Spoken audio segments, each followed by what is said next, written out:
I was a Star Trek kid from really, really early on, and grew up on Next Generation and Deep Space Nine and Voyager and all of that, and had the uniforms and the action figures and the whole bit.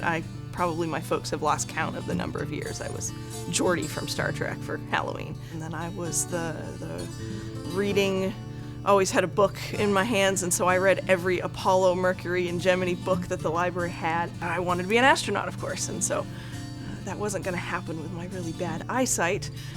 But I got to go to space camp, and they said, well, you can be an astronaut, or at least work at NASA, if you have a degree in engineering.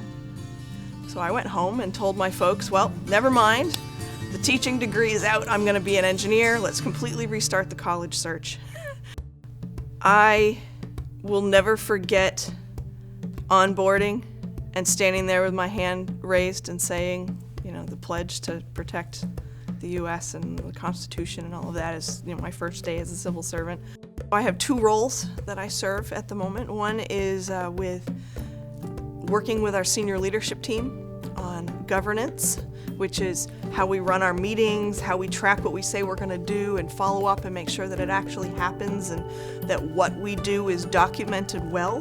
The other side of my job is business development, where I'm working with our deputy director of our directorate to look at potentially some non-traditional partnerships that maybe NASA wouldn't have naturally thought of, as well as working with our directorates and listening to what they are each doing for business development, so that if there's something that our science group is talking about that could really help our aeronautics group, that I can help transfer some of that knowledge between the two. One of the wonderful blessings we have here at Langley is the diversity of the work. And very few of the big projects can be accomplished without involving people from multiple directorates. And there was a while I was on a flight project for a couple of years. I had been working with my mentor and had created a requirements verification process. This was something that I truly owned. I had developed it, all of the forms and the formats I knew this inside and out, and I owned it. And to stand there in front of that review board and explain it, be able to answer all of their questions, and then in the end have nodding heads around the room, I could have jumped for joy if it was not a very formal setting. And so, afterwards I remember going out in the hall and just be like, yes! Success! Some of the most disappointing moments have been in almost one-on-one interactions with either mentors or people that I really cared about.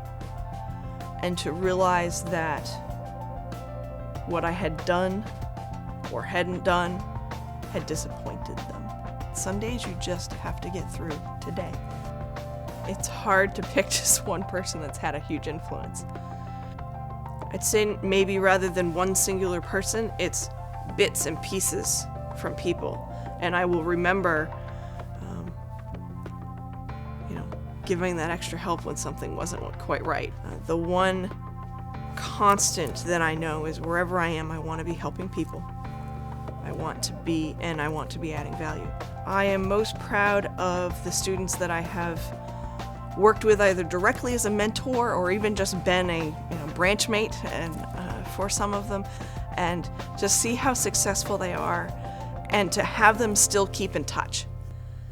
I want to be remembered as someone who helped, whether it was helping achieve a project success or whether it was helping some individual who felt lost or stuck.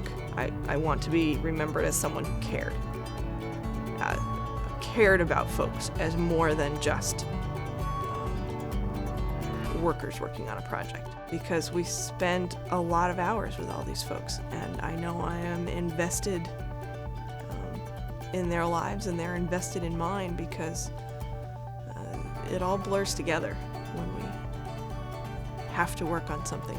And sometimes if you're on a project, you see everybody's best and you see some of their worsts, as you're stressed out coming up to some deadline. So I want to be remembered as the one that cared about both.